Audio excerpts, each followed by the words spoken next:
Did you know that 90% of startups fail? That's right, most businesses never make it past their first few years. But here's the twist: most of those failures could have been avoided. In fact, standing out in a crowded market doesn't require a huge budget or an endless list of resources. It's all about the right strategies, and today, you're going to learn them. In this video, we're going to dive into powerful ways to make your business shine in a sea of competition. Whether you're just starting out or you've been in business for years, these strategies can help you carve out a space that no one else can touch. From creating a brand that sticks in your customers' minds to using unconventional marketing that makes people stop in their tracks, we've got you covered. Stick with me as we explore how to break free from the noise and build a business that doesn't just survive, but thrives. Ready to make your business unforgettable? Let's get started. Chapter 1. The art of not following the herd in business. It's tempting to follow the crowd. But here's the harsh truth: if you're doing what everyone else is doing, you're already behind. To stand out, you need to stop copying your competitors and start thinking differently. In fact, research from McKinsey shows that companies that focus on differentiation grow 2.5 times faster than those that don't. So, why blend in when you can stand out? When you're in a crowded market, imitation may seem like a safe strategy. But it's often a death sentence for your brand. You can't expect to gain loyalty or recognition if you're offering the same thing as everyone else. That's why brands like Apple, Tesla, and Nike don't just sell products, they sell something unique. They stand for something different. Apple's minimalist design, Tesla's eco-friendly innovation, and Nike's "just do it" ethos all reflect a commitment to standing apart. One of the best ways to differentiate yourself is through innovation. Think about how Uber changed the way we think about transportation. Before Uber, traditional taxi services were the norm. But Uber disrupted that industry by creating a seamless and easy-to-use app-based system. It's not about just offering a service, it's about how you deliver that service. Also, never forget that your brand voice matters. A unique voice can set you apart in ways visuals or products can't. Consider how Wendy's uses Twitter. With its sharp and sassy tone, Wendy's has made itself one of the most engaging fast food brands online. This voice gives the brand personality, making it memorable in a sea of competition. Even with all this in mind, remember, standing out doesn't mean you need to reinvent the wheel. It's about improving on what's already out there and adding your own twist. It could be something as simple as customer service. A local coffee shop could differentiate itself from Starbucks by offering personalized cups, knowing customers' names, and remembering their regular orders. The secret to standing out is finding your edge and then sharpening it. Constantly challenge the status quo and ask yourself, how can I make this better? How can I do this differently? Chapter 2. Micro niches. Your hidden goldmine. When we think about business success, we often imagine massive audiences and huge markets. But the real opportunity could lie in micro niches. A micro niche is a specific, focused segment of a larger market, and it's a secret weapon for standing out. Consider this: in 2018, there were 7.6 billion people on Earth, but niche markets are thriving more than ever. Companies that specialize in a narrow target audience are able to cater to specific needs, giving them a distinct advantage. By focusing on a smaller group, you can create products and services that resonate deeply with your customers, building loyalty and trust. Look at companies like The Sill, a business that sells indoor plants. They've carved out a niche market catering to urban millennials who want to add greenery to their homes but lack gardening experience. Instead of selling to everyone, they offer a focused solution for a specific group, and it's working. Their business has grown by leaps and bounds thanks to this targeted strategy. You don't need millions of customers to be successful, you just need the right ones. A great example is the pet rock phenomenon of the 1970s. Gary Dahl turned an absurd idea into a hit by focusing on the niche market of people who wanted the simplest pet possible. It was ridiculous, but it worked because it hit the right audience at the right time. To find your micro niche, start by asking, what does my ideal customer need that no one else is offering?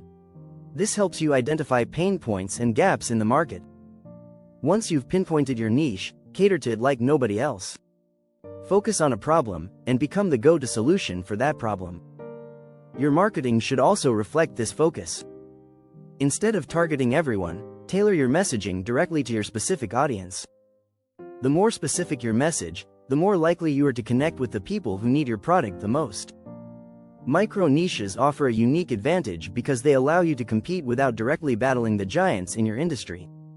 You're not fighting for the same customers, you're attracting a group that's looking for exactly what you offer. And once you have their attention, you can build a loyal customer base that's far more likely to become repeat buyers. Chapter 3. The emotional connection, your brand's secret weapon in today's world. Businesses can no longer rely on just products or services to succeed. They need an emotional connection with their customers. Why? Because people don't buy products, they buy feelings. When your customers feel connected to your brand, they become loyal. And loyalty equals long-term success. Let's take Coca-Cola, for example. The company isn't just selling soda, it's selling happiness, family, and nostalgia. Think about their iconic Christmas ads. Coca-Cola created a brand that evokes emotions, making it more than just a drink. People are emotionally invested in the brand, and that's why it's one of the most recognized brands in the world. Studies show that 64% of consumers make purchasing decisions based on emotional factors, according to a study by the Neuroscience Marketing Institute. When your brand makes people feel something, whether that's joy, trust, or excitement, they're more likely to choose you over competitors. This emotional bond also leads to increased word-of-mouth referrals, a form of marketing that costs nothing but is incredibly powerful. Creating this connection starts with your story. Your story is your brand's heartbeat. A compelling brand story is something people can relate to. For example, Patagonia's story of environmental activism resonates deeply with eco-conscious customers. The company isn't just selling outdoor gear, they're selling a lifestyle that reflects their values. Your story doesn't have to be as grand as Patagonia's, but it should reflect who you are and what you stand for. It should make people feel like they are a part of something bigger. Once you tell your story, repeat it often, across all your channels. The more consistently you share your brand's narrative, the deeper the emotional connection you'll create. One of the best ways to forge this emotional connection is through customer engagement. Ask your customers questions, listen to their feedback, and show them that you care. A simple, "thank you" note or a social media shout-out can go a long way. Remember, it's about creating a relationship, not just a transaction. At the end of the day, your customers are looking for something more than a great product. They're looking for a brand they can trust and feel connected to.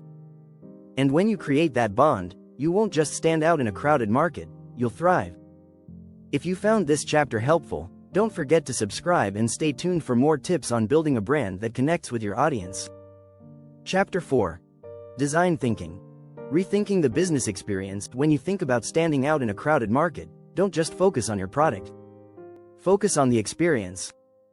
The world's most successful businesses don't just deliver a product, they deliver an experience that makes customers feel something. And that experience starts with design thinking. Design thinking is a problem-solving approach that prioritizes user experience. It's about understanding your customers' needs deeply and designing solutions that make their lives easier, better, and more enjoyable.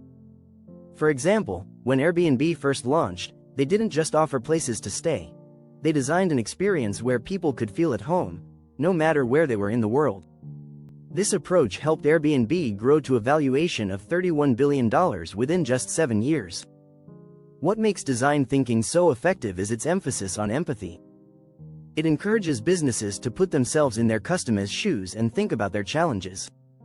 Steve Jobs was a master of this.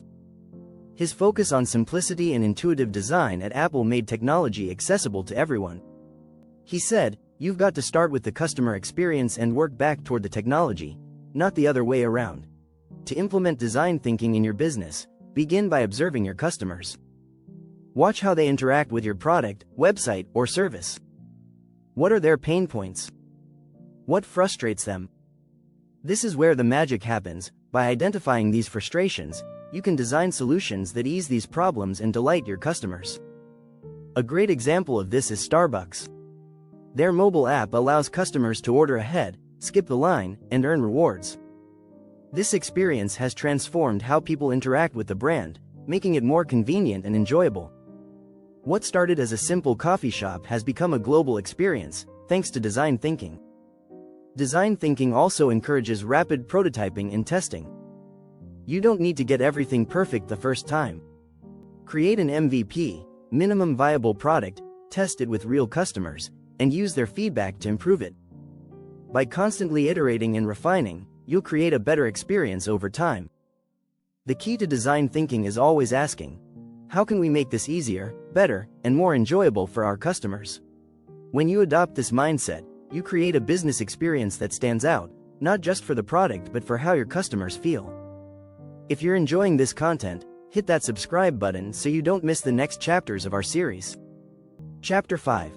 The Power of Unconventional Marketing. When most businesses think about marketing, they think about traditional methods, TV ads, print media, or social media campaigns. But in a crowded market, conventional marketing might not be enough. You need to do something different, something unconventional that grabs attention. One of the most famous examples of unconventional marketing is the Share a Coke campaign. Coca-Cola replaced its iconic logo with 150 of the most popular names in the US. This simple twist turned Coke bottles into personalized treasures, and it made the brand feel more relatable. The result? Sales in the US increased by 2% after years of decline. Unconventional marketing often comes in the form of guerrilla tactics, surprising, creative campaigns that are low cost but high impact. Think of the Ice Bucket Challenge for ALS. What started as a simple viral challenge turned into one of the most successful awareness campaigns in history, raising over $115 million for ALS research in just a few months. Another powerful tool is influencer marketing. It might seem like a trend, but it's here to stay. A study by Nielsen found that 92% of consumers trust recommendations from individuals over brands. Partnering with the right influencer can give your business access to an engaged audience that's already primed to trust your product. It's all about finding the right voice that aligns with your values. While influencer marketing is effective, it's important to be genuine. Take the brand Glossier, for example. They grew their business through a community of loyal, passionate influencers who authentically used and recommended the products. This organic approach created a sense of trust and community around their brand. You can also try unconventional marketing through storytelling. Take the example of Patagonia's "Don't Buy This Jacket" campaign. Instead of selling more products, Patagonia encouraged customers to buy less and focus on sustainability. This counterintuitive approach generated buzz and enhanced the brand's image as a company with strong values, appealing to eco-conscious consumers. The key to unconventional marketing is to stand out in a way that is bold and memorable. You're not just selling a product, you're creating a conversation. And when done right, unconventional marketing can take your business to new heights. Chapter 6. The Innovation Mindset. Always evolving or always fading in a market that's constantly shifting, the only way to stay relevant is by embracing change. Companies that fail to innovate fade into obscurity. Think about Kodak. Once the giant of the photography industry, Kodak failed to transition to digital technology, and today, it's a shadow of its former self. The lesson is clear: stagnation is a death sentence for business. On the other hand, companies like Netflix and Amazon show the power of innovation. Netflix began as a DVD rental service but evolved into a streaming platform, changing the entertainment industry forever. Similarly, Amazon started as an online bookstore and expanded into nearly every market, from cloud computing to groceries. Their ability to innovate has kept them ahead of the curve. Innovation doesn't always mean creating something entirely new. It can also mean improving existing systems, products, or services. Apple didn't invent the smartphone, but it revolutionized it. The iPhone's sleek design and user-friendly interface set it apart from the competition, making it an essential device in modern life. One way to foster an innovation mindset is by encouraging experimentation within your company. Amazon's founder, Jeff Bezos, is known for his "fail fast, fail often" mentality. He encourages employees to take risks and experiment, knowing that failure is often part of the learning process. This approach has helped Amazon stay at the cutting edge. To stay innovative, businesses should also keep a close eye on trends and emerging technologies. Augmented reality, AR, for example, is already changing industries like retail and real estate. If you're in these fields, understanding how AR can enhance your customer experience will give you a competitive edge. Another critical aspect of innovation is the ability to pivot quickly. Blockbuster, another example of stagnation, failed to adapt when Netflix emerged. But companies that embrace change, like Instagram, pivot quickly when necessary. Instagram started as a photo-sharing app, but it quickly expanded to include stories, IGTV, and shopping features to stay relevant.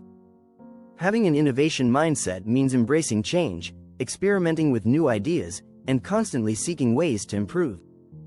Businesses that do this will continue to evolve and thrive, while those that don't will fade into obscurity. Keep your eyes on the future, and always be ready to adapt. By focusing on continuous innovation, you'll ensure that your business doesn't just survive but thrives in an ever-changing market. Stay curious, stay flexible, and always be open to new possibilities. If you found this video valuable, don't forget to subscribe for more business tips and strategies that will help you thrive in today's competitive market.